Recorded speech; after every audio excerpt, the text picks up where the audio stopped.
This morning, folks who were here for the Sunday school class got to see a well-done documentary about the work in the High Sierras, the Lord's work in the High Sierras. Yes. And some of these folks were there, but I think most weren't. So I'm going to assume they haven't seen that.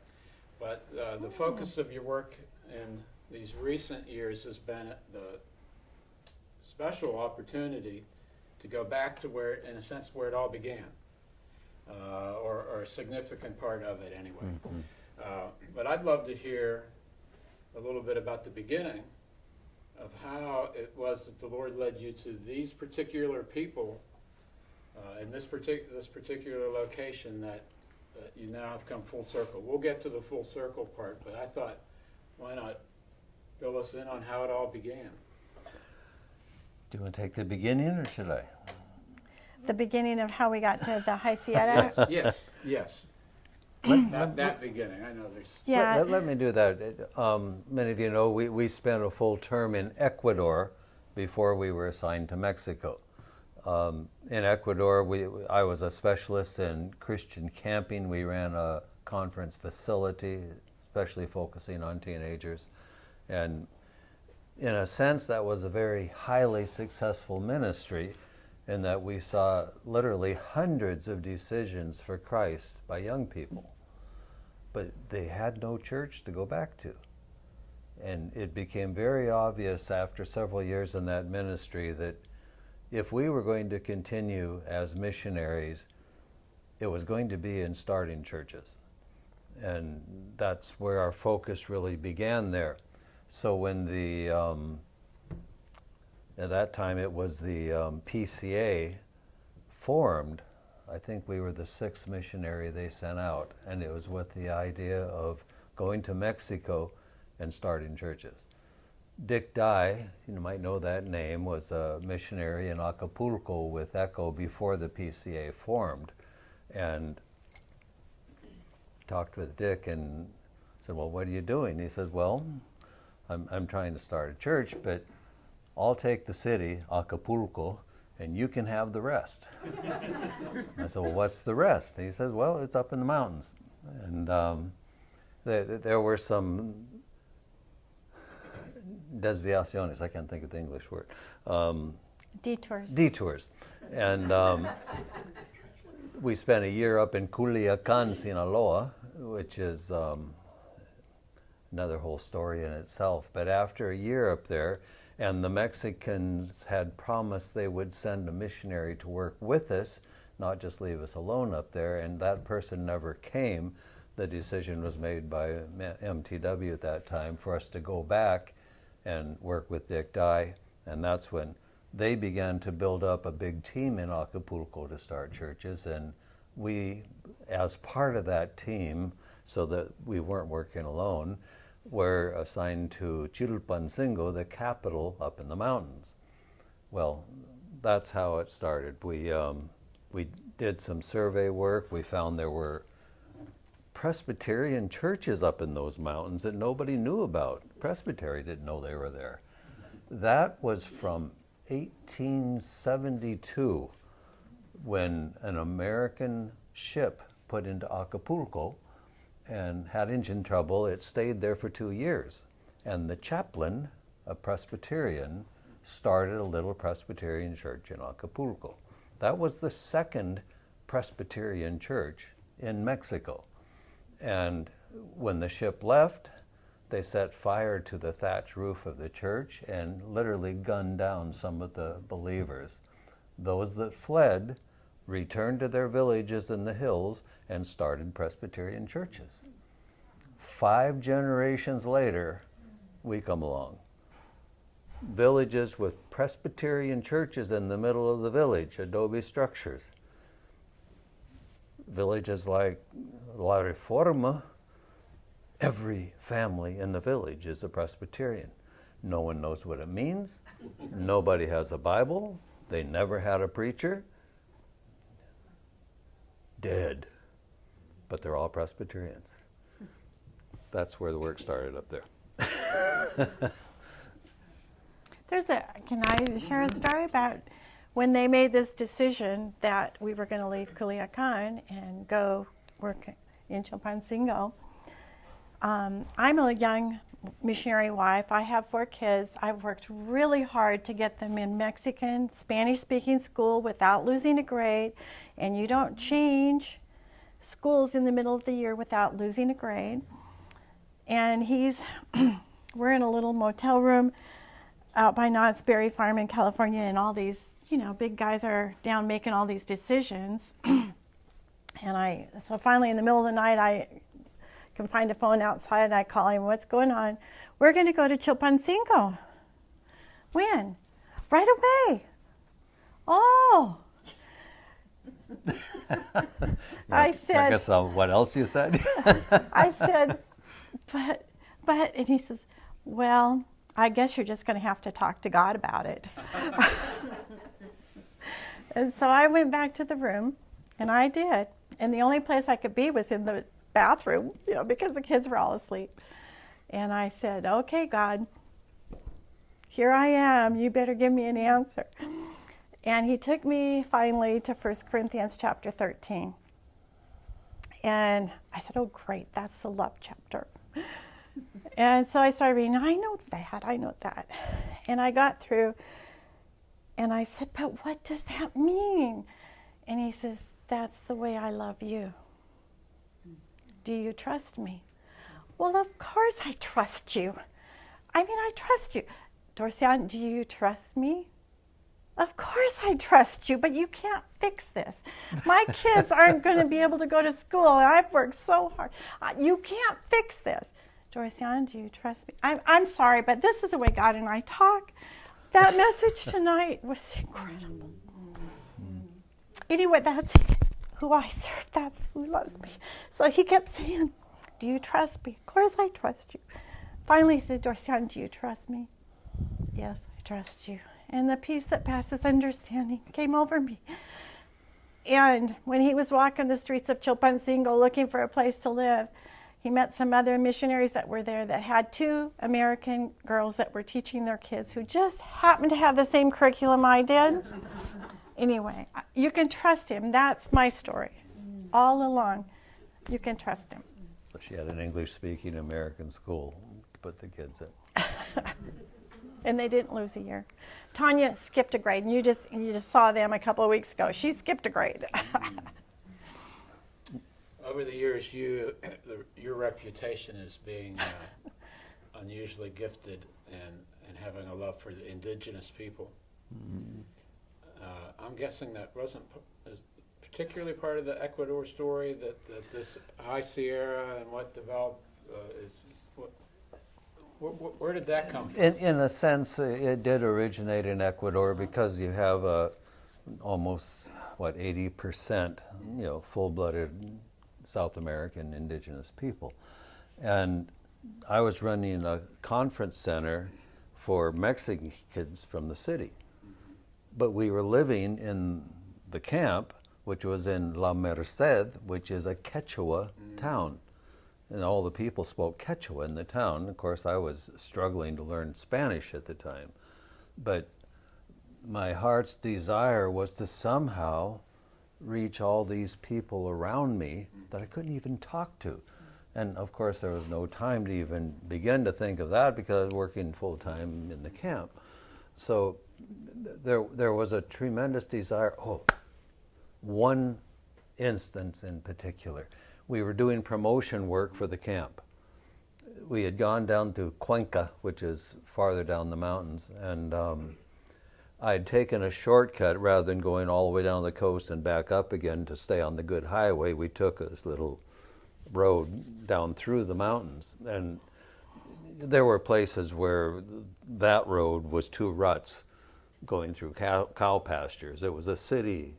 It was a highway, but that's what literally was there.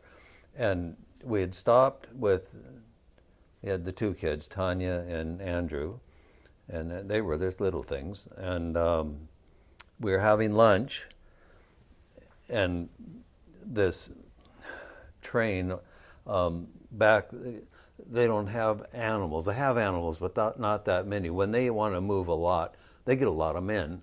Each one carries between 60 and 70 pounds on their back, and they trot. And this long line of men trotting with these huge loads on their back was coming down the mountain. That's just the Quechua way. A train. A train of men. Not a locomotive. And the guy behind them, who was the jefe, he got down and he stopped the line because he saw us about 300 yards up the road. And he started walking towards me. Well, he had this long machete in his hand and it looked like a pretty rough guy. So I got Dorcine and the kids in the car and just waited there till he came. And he said, "You are from the north. You are a Christian." I said, "Yes." And he said, "I want Christians to come to my village." You worked up here. And he said, "They will listen to you. I will make them." And he said, "We will all become Christian. Just come to my village." And we couldn't go. We had to be in Cuenca. We had appointments. Where his village actually was, I have no idea. But obviously I'll never forget that one. We'll become Christian if you'll just come. Well, we've been trying to go ever since. But it's that thing that he has inside of his heart that God put there. So the story that unfolds is how long were you there the first time? We were just down there 3 years total, but That in Ecuador or Mexico? No. High Sierras. High Sierras. Ooh. 2 Okay, terms. that was 10 years the first time. Okay, 10 years. And again, I've been mostly a teacher most of my life. I don't fancy myself a great preacher in any language, but somehow God just uses me to start churches. And our assignment was to work in Chilpancingo. Well, Chilpancingo is the capital of the state, but you go east and it's all Aztec speaking. You go west and it's rural Mexican. And because of the initial survey work, we knew that we had some Presbyterian churches up there, buildings, and I thought that was where we would start. And I really wanted to do that. So I really focused on the High Sierra and just was beating my head against the wall most of the time. But on the Aztec side, there was one man, Pascual Aburto, and he just wanted to study. He wanted to be ordained. There were 3 other little congregations of Aztec-speaking people. And so I began working with half my time in the Sierra, half with the Aztec. And the Aztec work, they're much more plodding, methodical thinking type of people, and they come to a rational decision, and that's the way the church grew. We went from 3 little congregations. I think we actually left 19 organized churches there amongst the Aztec. But that was just slow, continuous, steady growth. Whereas in the High Sierra, there was nothing happening, and I almost flat gave up there. So the High Sierra was not indigenous? No. Okay. Well, I say no, but there's Mestizo. Yeah. the Aztec wiped out the indigenous people of that region about 150 years before the Spanish came. The Ahuitzotl conquered everything except the Opitzingo, which is Acapulco today. So that area was decimated, almost just little families here and there in the mountains. And the Mexican people that move into the area referred to them as the Indios, and of course that's said with a very derogatory tone. But yes, there were indigenous people, such as Ricardo. He was an Indio, came to know the Lord at about 50 years of age, and taught him to read. He used the Bible to learn to read, and Ricardo began going back to these recesses of the mountain area and bringing the gospel. For 40 years, that man has preached the gospel. He's 95 years old, and he's still preaching the gospel. An Indio. So this isn't doing justice to the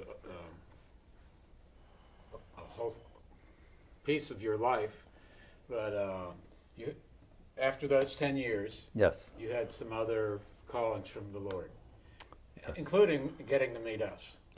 Yes. Well, that's important. But at some point in recent years, you got reconnected to that part of your life. Mm-hmm. Exactly, when was your first trip back? Or were there, every once in a while, did you have opportunity? April 2008. Okay, Okay. so a decade ago, roughly. Wow. Oh my goodness, yeah. Yeah.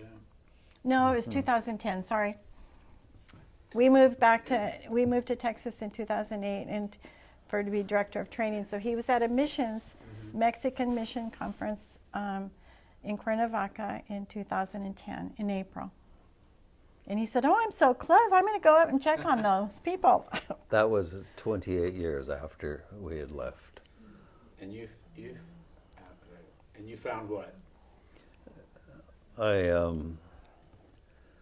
went up to the High Sierra, went to the home where, as dorcine puts it, that they had an Elijah room for me. Mm-hmm. And that's just where I always went and stayed when I went up there. And the folks weren't home.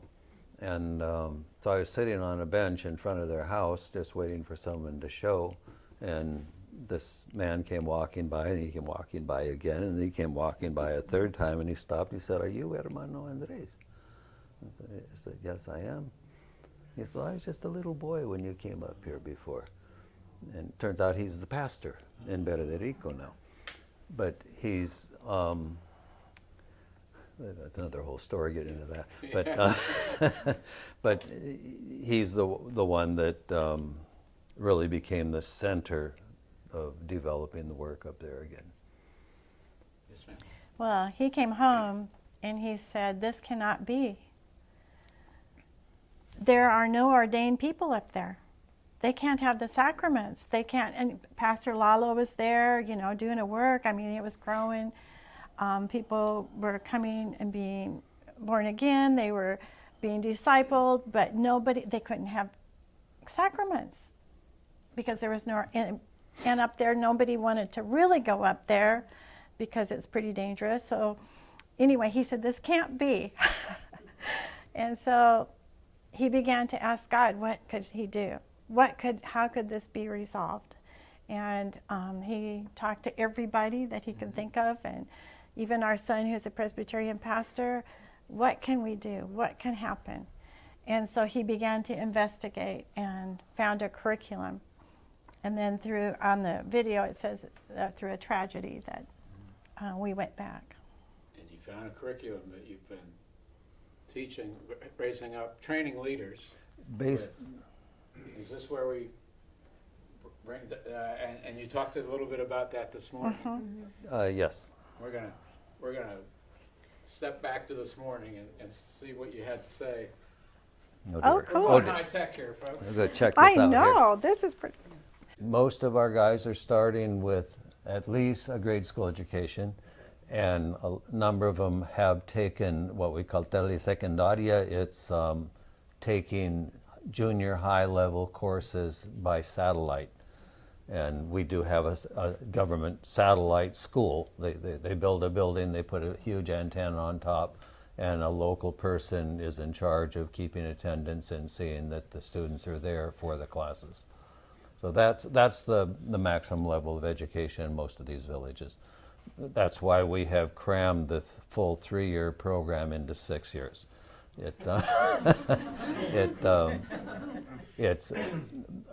It gives them time to absorb the courses that we are using, but it also allows us to put a huge emphasis on practice, doing the work. Every one of those students from his first year is pastoring a congregation. Usually it's one that they start during their what we call discipleship year, because our requirement for the seminary is that they go through a 52-week discipleship program with another student. That pretty well makes it clear if they have the gifting and if they have the calling to do the job. So between the discipleship program, which gives them the foundation, and then ministering while they are studying for that 6-year period, we're seeing a good, solid graduate come out of it. I mentioned when I went up that one trip, I met Lalo, and he was pastoring, and when I asked him, what his background was, he grew up in Verde. He's a native of that area. He had gone to Michoacan. He met a missionary up there. We have heard of him. We actually stayed in his home once many, many years ago.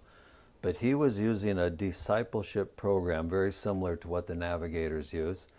And he had it set up in a pretty strict accountability system where it was 52 weeks of Bible study and walking with a mentor and learning to do ministry as they studied together and prayed together and worked together. Lalo loved it. He spent the year there with that missionary, and then he went back to Rico. He wanted to start that, so he picked one man, I think it was Victorino, and put the whole program into effect with him. And everything Lalo did, he brought Victorino with him, and they studied the Word together. And after a year, Victorino began to pastor his own congregation. And they each chose another man and began to disciple him in the same manner. Another 52-week program. At the end of that year, each one of those 4 men chose another man. By then, 4 congregations were being pastored.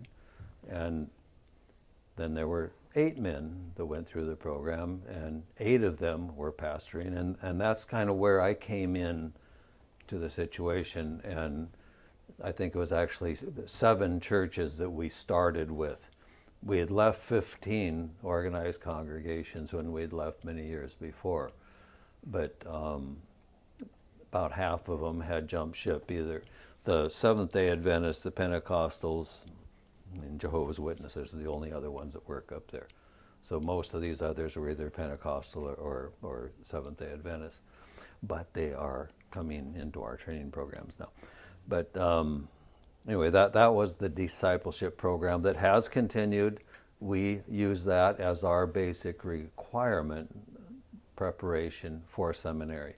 At the end of the year, the decision is made with the candidate and the student and a committee of our non-existent presbytery, and we make the decision of whether he will come into the school or whether the student who had discipled him will just continue working with him as he chooses a man and begins discipling just as a member of the church rather than as a ministerial candidate. Every student now, 22 of them, have gone through that discipleship program. So that's the foundation that they're bringing to the program. And then in the program, a very strong emphasis on doing the ministry while they're studying. It's working out very good. Yes, I was ready to Yeah, see if but, any questions. okay, Yeah. tell us how you got from there. These are non-ordained guys. They can't do the sacraments. How did you get from there to this spring? Okay, this coming May, we will have our first 14 graduates from the seminary. About 6 months ago, a committee of all of the leadership of the National Presbyterian Church of Mexico and many of the presbytery presidents, they call them, came down, had a meeting, and their purpose was to investigate why the most rapidly growing Presbyterian church in Mexico is in the most impossible area. And they loved what they saw. They gave a total seal of approval of our seminary program. They said that our graduates can minister in any Presbyterian church in Mexico, and they encouraged us to start 12 more congregations at that time. Well, we've only started 7 so far since then, but again, it's really beautiful to see what God is doing in that High Sierra right now. And at this point, we're looking at each other and saying, you know, aside from the fact that I supply all the materials, which are very inexpensive as a rule, we have something more expensive over there. I want to give one of those Bible dictionaries to each graduate in May. That's a project. But God is just doing the work. So at this point, where are you all in this? Well, we are looking at each other and saying, if Trip at a time? we're still making 3, sometimes 4 trips, a couple weeks each, going down when we bring materials, when we have to deal with issues.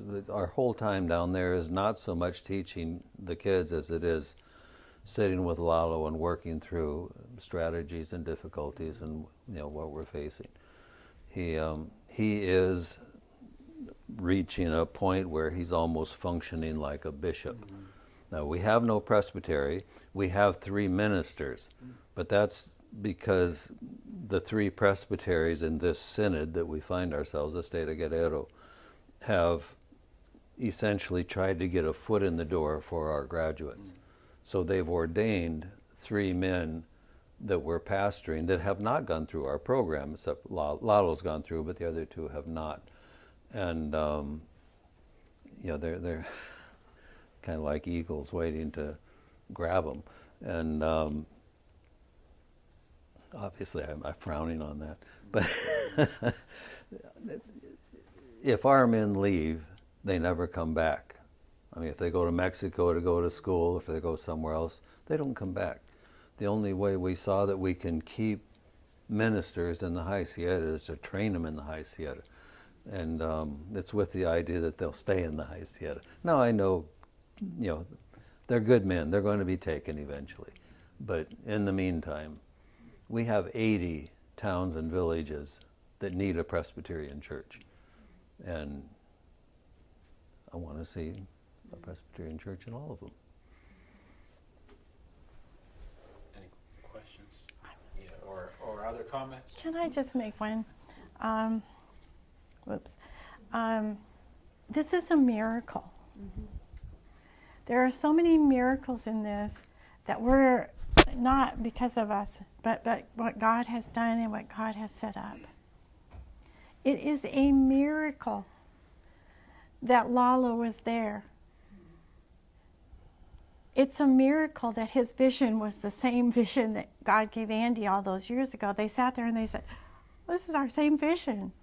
It's a miracle that we found, that Andy found, the curriculum that has been accepted. And it's a miracle that the executive committee of the National Presbyterian Church of Mexico came up last December and approved it and said that they accept it. It's a miracle that not only are these guys becoming trained and almost ready to be ordained, 3 of them, like he said, are, but Guillermo Salinas, who's a PEF missionary on the coast, got so excited that he is starting a school on the coast, because he would start churches and there was no pastors to pastor them. Do you see what God's doing? It's a miracle. Sorry. Just an educational comment. Training pastors is always a very difficult thing, because a person that has been trained by the Presbyterians is highly coveted by all the other groups that don't have training programs like we do.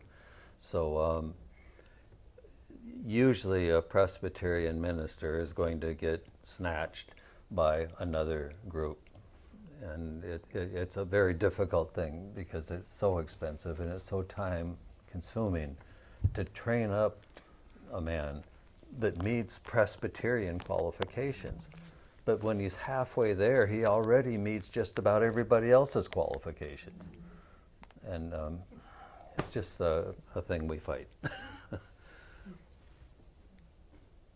She's equipped to read us something, but any questions? How many will be ordained? Right now, 7 of the graduates are pastoring, and there's really no question with them. I mean, they don't need a call. They've got a call. They've been there. But with those 7 and with the 3 that are already ordained by 3 different presbyteries, that would give us 10 ordained men up there. And I'm really doing everything in my power to try and convince them that they need to go ahead and organize a presbytery. 10 men in the presbytery would make them the largest presbytery in the state. The other 3 have 5, 5, and 6 ministers. See why they want to take ours? Because this is an old area as far as the Presbyterian Church is concerned. They were in 1872. They started in Acapulco, so you know there are Presbyterian churches all over the place without pastors, and we've got them. Well, yeah. I know Andy's mentioned it a couple of times since we've been here, but Victorino is one of the young men, and these are the young men that God is raising up, and they are such men of God. How can I explain that? I mean, anyway, so Victorino came one day, and he says, I have this thing I made, and it's a piece of wood, just a little old piece of wood. You know those cans of soda that have the things that pop off? It was ringed with all those little soda pop rings. And with sand, he drew a flower, you know, made this flower. And on the verse, he wrote, of course in Spanish, but, for the gifts and the calling of God are irrevocable. And he gave it to us. And he said, this is who you are. And these men, these young men, are just incredible. I don't know if you pray for them or not, but how you pray for them. But there's a picture on Andy's computer of the 13 young men that are students, and they are the committee. They're the ones that make all the decisions. They seek God. Victorino, the same one. When they were going to decide if they were going to commit to making this committee, got up in the church service the night before and said, okay, you're to go home and really seek God. Because if you make this commitment, it's a commitment to the Lord. Isn't that awesome? It's what that message tonight just touched me, because it's who he is. And they're getting it. They have that same relationship with Jesus. Thank you, guys. Thank you, guys. Okay. Back to your question. I'll sit down.